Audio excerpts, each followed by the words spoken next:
आपण या ठिकाणी ही प्रवचन सेवा आयोजित केलेली आहे। आपल्या या शहापूर तालुक्यातील आणि हे ठिळे गाव, या ठिळे गावातील हे ठाकरे परिवार आणि ठाकरे परिवाराचे पिताश्री कैलासवासी मालू हरी ठाकरे बाबांना मंगळवार दिनांक 24 फेब्रुवारी 2026 रोजी देवाज्ञा झाली। त्यांचं वृद्धापकाळाने निधन झालं आणि त्यांच्या उत्तर कार्यांच्या निमित्तानं आपण या ठिकाणी ही प्रवचन सेवा आयोजित केलेली आहे। बाबांच्या पश्चात बाबांची मुलं असतील, भाऊ असतील, बहिणी असतील, मुली असतील, संपूर्ण हा ठाकरे परिवार असेल। बाबाचा एकूण 4 जण भाऊ, एक बहीण। कैलासवासी जयवंत हरी ठाकरे बाबांना 2013 साली देवाज्ञा झाली। 2013 साली जयवंत बाबांचं देहावसन झालं। आता नोव्हेंबर महिन्यामध्ये तुम्हा आम्हाला सोडून गेलेले बाबा कैलासवासी धर्मा हरी ठाकरे 16 नोव्हेंबर 2025 रोजी बाबांचं निधन झालं। त्यांचं देहावसन झालं, बाबा आपल्याला सोडून गेले। त्याचप्रमाणे श्री कृष्णा हरी ठाकरे आणि आत्या दुंदाबाई बुधाजी शिंगळे अर्थात बाबांची बहीण। त्याचप्रमाणे बाबांची मुलं आहेत हरिचंद्र मालू ठाकरे, रघुनाथ मालू ठाकरे, मुलगी आहे ताईसाहेब कविता बाळकृष्ण शिंगळे। त्याचप्रमाणे बाबांची धर्मपत्नी आमच्या आईसाहेब वंदना मालू ठाकरे। अशा प्रकारे हा संपूर्ण ठाकरे परिवार, बाबांच्या सुना असतील, नातवंड असतील, पुतणे असतील, संपूर्ण हा ठाकरे परिवार बरं का, संपूर्ण हा ठाकरे परिवार, आप्तेष्ट मित्र परिवार आणि ग्रामस्थ मंडळी। आपल्याला माहिती आहे बाबांनी या ठिकाणी अतिशय चांगल्या प्रकारे सेवा केली, अतिशय चांगल्या प्रकारे कार्य केलं। वन विभागामध्ये कार्यरत होते, फॉरेस्ट खात्यामध्ये कार्यरत होते आणि त्या ठिकाणी वन विभागामध्ये कार्य करत असताना प्रामाणिकपणे सेवा केली, अतिशय चांगल्या प्रकारे कार्य केलं। आपल्या जीवनाचा मार्गक्रमण करत असताना जेवढं चांगलं जगता येईल तेवढे चांगले जगले, जेवढं चांगलं वागता येईल तेवढे चांगले वागले, मुलांवर संस्कार केले, मुलींवर संस्कार केले। या ठाकरे परिवाराला प्रेम दिलं, मार्गदर्शन करण्याचं काम बाबांनी केलं। आणि विशेष म्हणजे कैलासवासी मालू हरी ठाकरे बाबा ज्यांच्या उत्तर कार्यांच्या निमित्तानं आपण या ठिकाणी ही प्रवचन सेवा आयोजित केलेली आहे। बाबांची धर्मपत्नी असेल, बाबांची मुलं असतील, मुली असेल, सुना असतील, संपूर्ण हा ठाकरे परिवार असेल, भाऊ असतील, बहीण असेल, पुतणे असतील। गेली 22 वर्ष बाबांना अर्धांग वायूचा त्या ठिकाणी आजार झाला आणि त्यांचं शरीर अपंग झालं। 22 वर्ष या ठाकरे परिवाराने बाबांची अतिशय चांगल्या प्रकारे सेवा केली। त्यांना काय हवं काय नको ते बघितलं आणि जेवढं चांगलं सांभाळता येईल बाबांना, जेवढी चांगल्या प्रकारे बाबांची सेवा करता येईल तेवढी चांगल्या प्रकारे बाबांची सेवा केली। आणि म्हणून आजार जडल्यानंतरही केवळ ह्या ठाकरे परिवाराच्या सेवेमुळे बाबांनी 22 वर्ष या ठिकाणी कार्य केलं, आपल्याला आशीर्वाद दिले, मार्गदर्शन केलं। खर तर खरी देवपूजा या ठाकरे परिवाराकडून घडलेली आहे असं म्हणायला हरकत नाही। जगद्गुरु तुकोबा, मौली ज्ञानोबा, शांती ब्रह्मनाथ महाराज ज्या सेवेला महत्व देतात, ज्या देवपूजेला महत्व देतात, ती देवपूजा या ठाकरे परिवाराकडून घडली असं म्हणायला हरकत नाही। कारण गेली 22 वर्ष अर्धांग वायूचा आजार जडलेला असताना, बाबांच्या शरीराला अपंगत्व आलेलं असताना सुद्धा या ठाकरे परिवाराने अतिशय चांगल्या प्रकारे या ठिकाणी बाबांची सेवा केली। आणि त्यांच्या उत्तर कार्यांच्या निमित्तानं आज आपण या ठिकाणी ही प्रवचन सेवा आयोजित केलेली आहे। खर तर आमच्या जीवनाचा समतोल जो आधारित आहे तो मनावर आधारित आहे। आमचं मन कसं आहे ना, ते सगळं जीवनच त्याच्यावर अवलंबून आहे बरं का. म्हणून भगवंत म्हणतात मयव मन अदत्स्व मय बुद्धी निवेशय निवेशिसी मयव हृद्वन संशय. आम्ही देवाला मन अर्पण केलं पाहिजे. आम्ही बुद्धी देवाच्या चरणी स्थिर केली पाहिजे.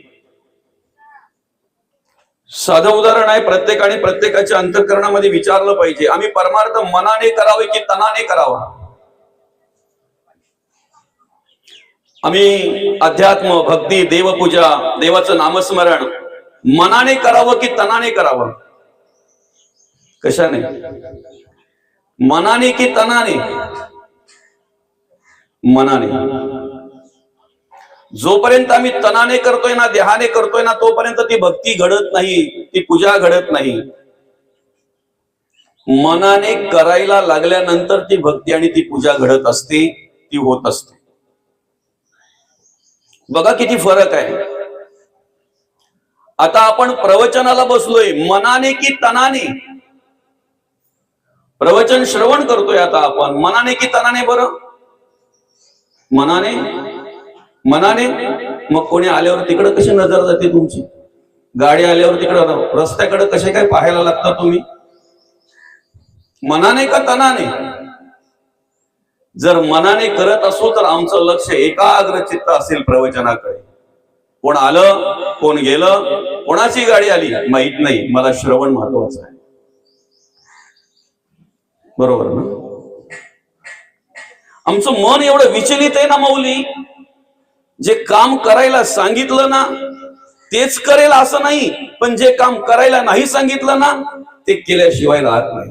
लहान मुलासारखं एखाद्या लहान मुलाला सांगितलं ना ए बाळा त्यांची ना आपली भांडण झाले त्यांच्याकडे बघायचं नाही, त्यांच्या घरी जायचं नाही, तिथून जात असताना त्यांच्याकडे त्यांच्या घराकडे पण पाहायचं नाही, पण तिथे गेलं का ते हटून पाहतय. त्याला मन सांगते बघू तर खरी काय होतंय.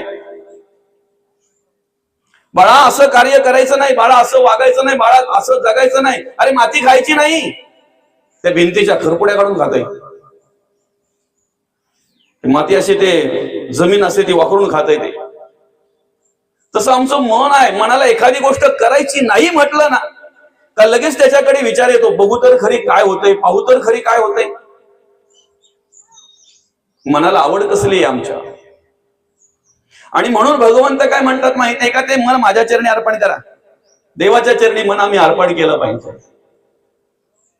देवाच्या चरणी मन जर अर्पण करायचं असेल तर सर्वप्रथम आम्ही आमच्या अहंकाराचा त्याग केला पाहिजे, अभिमानाचा त्याग केला पाहिजे. आमच्याकडे जर आमच्या पांडित्याचा ज्ञानाचा जर अभिमान असेल, आमच्या अभ्यासाचा जर अभिमान असेल, आमच्या वाचनाचा आणि आमच्या पाठांतराचा जर अभिमान असेल तर ते मन आम्हाला प्रवचन श्रवण करू देत नाही. एकाग्र चित्ताने त्या ठिकाणी आम्हाला श्रवण होणार नाही, कारण आमचा अभिमान आम्हाला अडवा येत असतो. आणि म्हणून जर आम्हाला श्रवण घडावं असं जर वाटत असेल, ऐकावं जर असं वाटत असेल तर त्यासाठी आम्ही सर्वप्रथम नम्रतेने ऐकलं पाहिजे. नम्रतेने ऐकलं पाहिजे. नम्र झाले भूतातेने कोंडिले अनंता.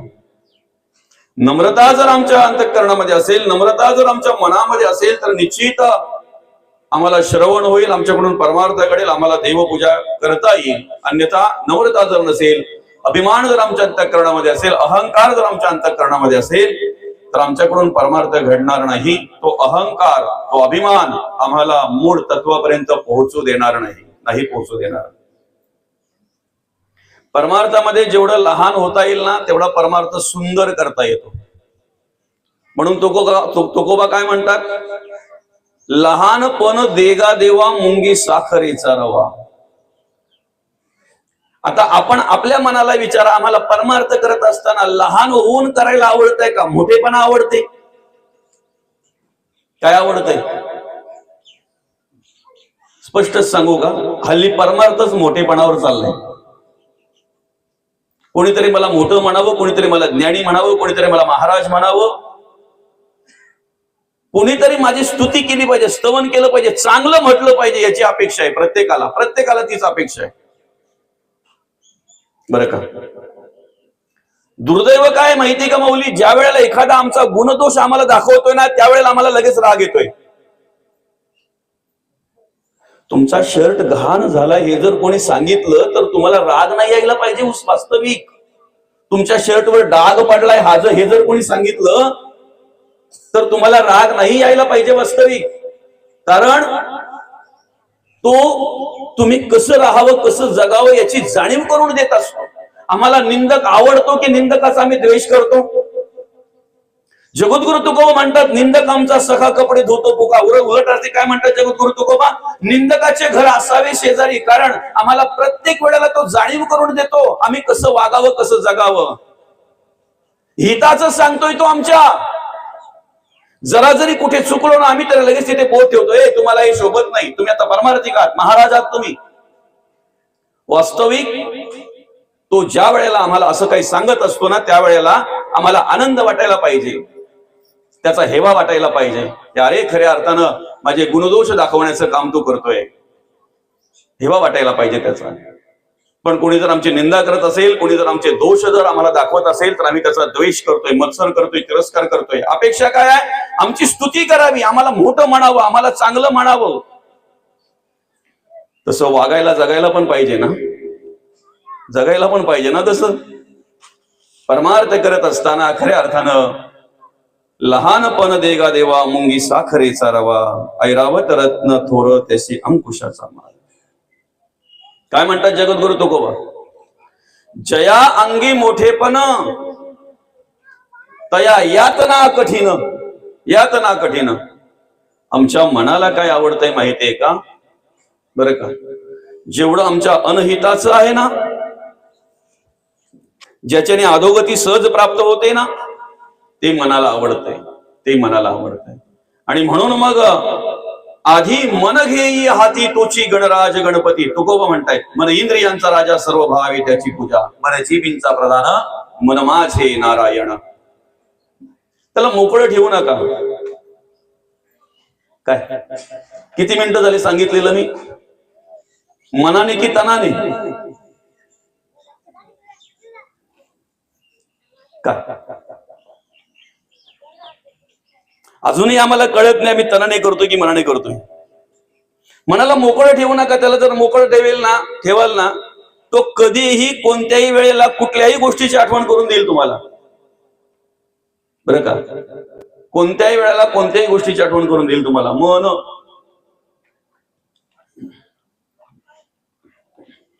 मोबाईल जर हातात घेतला ना, आम्ही एखादी सिरियल जर पाहत असू किंवा टीव्हीला जर एखादी सिरियल पाहत असू आणि महत्वाचा भाग जर आला, महत्वाचा विषय जर आला, तर आमच्या बाजूला कोण येऊन बसलंय ना हेही आम्हाला माहिती होत नाही, कळत नाही, एवढा आम्ही रममाण झालेला असतो. खरंय की खोटं आहे? एखादा मुलगा जर मोबाईल मध्ये गेला आणि त्याने जर रील्स पाहायला सुरुवात केली किंवा एखादं काहीतरी कार्टून काहीतरी पाहायला सुरुवात केली ना, त्याच्या बाजूला काय येऊन बसलंय हेही त्याला कळत नाही. एवढा एकरूप होतोय तो त्या ठिकाणी, एवढा एकरूप होतोय. आम्ही देवाच्या नामस्मरणामध्ये एवढा एकरूप होतो का? आम्ही प्रवचनामध्ये एवढा एकरूप होतो का?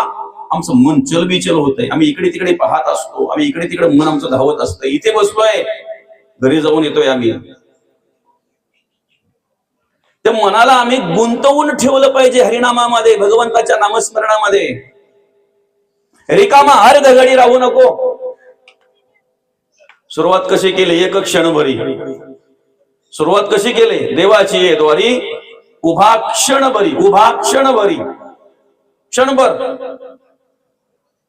शेवटी उपदेश केल्यानंतर सगळं दाखवलं, सगळं सांगितलं, कशा पद्धतीने वागावं, कशा पद्धतीने जगावं, आमचा परमार्थ, आमची भक्ती कशा पद्धतीने असावी. आणि मग सगळं सांगितल्यानंतर मनाची तयारी झाल्यावर मग माऊली म्हणतायत आता कळलं ना, आता पटलं ना, मग आता रिकामा अर्ध घडी राहू नको, रिकामा अर्ध घडी राहू नको. मग ते मन स्वीकारताय. हा सुरुवातीला जर सांगितलं असतं तर मनाने स्वीकारलं नसतं. स्वीकारलं असतं का? नाही, नसतं स्वीकारलं. काय झालं माहितीये का? एकाला भूत प्रसन्न झालं. बरं का, देवाला जर प्रसन्न करून घ्यायचं असेल तर आम्हाला प्रयत्न करावे लागतात. देवाची कृपा आमच्यावर व्हावी असं जर वाटत असेल तर त्यासाठी आम्हाला देवाचं नामस्मरण करावं लागतंय, परमार्थ करावा लागतो, भक्ती करावी लागते, चांगलं वागावं लागतंय, चांगलं जगावं लागतंय. भूतांची कृपा व्हायला काही करावं लागत नाही, चांगलं काही करावं लागत नाही, बरं का. आमच्या अंतरामध्ये असणारा जो आत्मा आम्हाला सांभाळतोय ना, देव, त्याची कृपा आमच्यावर व्हावी असं वाटत असेल तर त्याला आवडतील अशी कर्म आम्हाला करायला पाहिजे, तसं जगायला पाहिजे, तसं वागायला पाहिजे. पण आमच्याच मनामध्ये असलेले जे विषय आहेत, विकार आहेत, काम, क्रोध, लोभ, मद, मत्सर, दंभ, संशय, चिंता, असूया, अद्वया, भावना, कल्पना, इष्णा, वासना, आशा, ममता, तृष्णा, त्यांची कृपा होण्यासाठी आम्हाला काही वेगळं करावं लागतंय, काही प्रयत्न करावे लागतात, नामस्मरण करावं लागतंय, पूजा करावी लागते, देवदेव करावं लागतंय.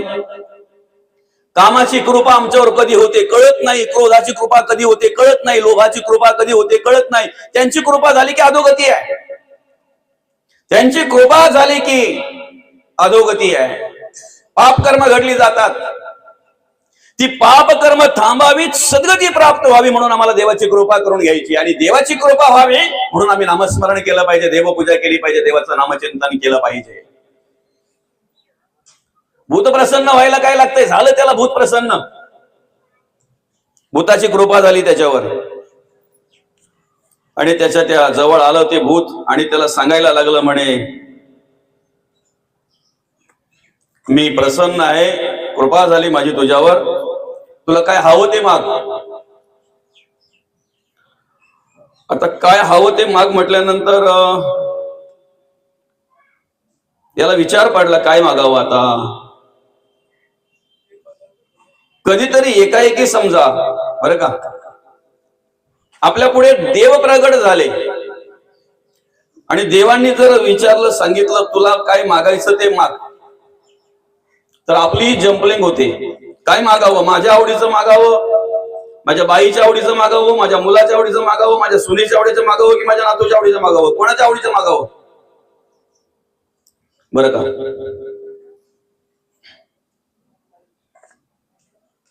एका वृद्ध माणसाला आणि त्याच्या पुढे देव प्रगट झाले. देव प्रगट झाल्यानंतर देवाने सांगितलं काय मागायचं ते माग. हा विचार करायला लागला काय मागावं. तेवढ्यात विचार करता करता करता करता देवाने सांगितलं जे मागायचं ते एका वाक्यात माग. काय, जे तुला मागायचं ते एका वाक्यात माग, एका वाक्यात जे मागशील ते तुला देईल. आता आपण आपल्या मनाला विचारा, देवाकडे जर मागायचं झालं तर एका वाक्यात पुरा होईल का आपला? एका वाक्यात आपण मागू शकतो? त्यांनी विचार केला नक्की काय मागावं काही कळत नाही. बरं, मनामध्ये त्याच्या असा एक विचार आला की माझ्या आवडीचं जर मी मागितलं तर माझी आवडी नाराज होईल, कारण माझी जी आवड आहे तीच आवडीची आवड असेल असं नाही ना. काय, माझी बाई नाराज होईल, बाईच्या आवडीचं जर मागितलं तर माझा मुलगा नाराज होईल, मुलाच्या आवडीचं जर मागितलं तर सून नाराज होईल. नक्की मागावं तरी काय, घरात तर राहायचंय, सगळ्यांची मनं तर सांभाळली पाहिजेत. देवाला सांगितलं देवा थोडा वेळ मला देता का, फक्त घरून जाऊन येतो, फक्त घरून जाऊन येतो, माझ्या मंडळीला मी विचारतो त्यांना काय हवं आहे ते, आणि शक्यतो एका वाक्यामध्ये मागण्याचा प्रयत्न करतो. देव म्हणाले ठीक आहे हरकत नाही. घरी आला तो, बाईला विचारलं तुम्हाला काय पाहिजे, तुला काय पाहिजे, काय पाहिजे काय विचारता तुम्ही, पण ना वास्तविक मला न विचारता तुम्ही मागायला पाहिजेत होतं. म्हणे काय, अहो आज माझी चालता बोलताना किती धडपड होते, डोळे आहेत पण दृष्टी नाहीये ना, मला दिसत नाही ना, बरं का, डोळे आहेत पण दृष्टी नाही, दिसत नाही. माझ्यासाठी काय मागा, तर म्हणे दृष्टी मागा देवाकडे. अरे बापरे. मुलाला मागितलं दादा तुला काय पाहिजे, मुलगा बोलतो, बाबा असं किती दिवस राहायचं, ही लोकांची पोरं किती मजा करतायत, करोड करोड रुपयाचे बंगले आणि कितीतरी लाखा रुपयाच्या गाड्या, काय ना काय काय ना, किती मौज मजा करतायत. जरा धन संपत्ती असली, पैसा अडका असला म्हणजे कसा मजा करता येईल ना, त्यांच्यासारखं राहता येईल. सुनेला विचारलं, कारण कोणाच्या हाताखाली दिवस काढायचे, सुनेला विचारलं, बाई तुला काय पाहिजे ग? तेव्हा तिने सांगितलं, बाबा तुम्हाला माहितीये आमच्या लग्नाला आज जवळजवळ 7-8 वर्षे झाली, आम्हाला मुलबाळ नाहीये. बाईची दुसरी अपेक्षा काय असते बाबा? महिलेला दुसरं काय वाटतंय? माझी पूस उजवली पाहिजे, मला मुलगा झाला पाहिजे. देवाकडे जर मागायचं आहे ना बाबा, तर तुम्हाला नातू मागा, मुलगा मागा. तिघांचंही बोलणं ऐकलं. बाबा रस्त्याला लागले, परतीच्या दिशेला, अर्थात देवाकडे यायला विचार करायला लागले. बाबा बाईने दृष्टी मागितले, मुलाने धनसंपत्ती मागितले, सुनेने मुलगा मागितलाय. देव तर म्हणतो एकाच वाक्यात माग दादा, जे काही पाहिजे ते तुला देईन, आता करायचं काय? शेवटी देवाकडे गेल्यानंतर त्या बाबाने हात जोडले आणि काय मागितलं ऐका. माझ्या बाईने तिच्या नातवाला राजगादीवर बसलेलं तिच्या डोळ्याने पाहावं. काय काय मागितलं एका वाक्यात? वाक्य संपलं नाही, मध्ये पूर्ण विराम नाही. काय मागितलं? माझ्या बाईने म्हणजे माझ्या बायकोने तिच्या डोळ्यांनी तिच्या नातवाला राजगादीवर बसलेलं तिच्या दृष्टीने पाहावं. जर तिच्या नातवाला राजगादीवर बसलेलं कोणाला पाहायचंय? नातवाला. म्हणजे पहिले काय झालं पाहिजे? सुनेला मूल झालं पाहिजे. आता तो राजगादीवर बसलेलं म्हटल्यानंतर पैसा अडका, धन संपत्ती सगळं आलं ना. आणि कोणी पाहावं? माझ्या बाईने पाहावं, म्हणजे तिला दृष्टी द्यायला पाहिजे. संसारातलं मागायला आम्ही असंच मागतो, एक नारळ फोडतो, जय बजरंगबली, आमचं बरं होऊ दे, माझी पोरं सांभाळ, माझी गुरं सांभाळ, माझं घरदार सांभाळ, माझे नातेवाईक पण चांगले राहिले पाहिजे, चांगलं झालं पाहिजे सगळ्यांचं. आणि देवा शेजारी लय चालतात बघ जरा, त्यांच्याकडे काय करायचं ते. एक नारळात आम्ही देवाला कामाला लावतोय, काय काय कामं करून घेतोय, नाही काय काय अपेक्षा करतोय आम्ही. असो, चला आपला विषय काय आहे? त्या माणसाला भूत प्रसन्न झालं, भूताची कृपा झाली आणि त्याला सांगितलं माग.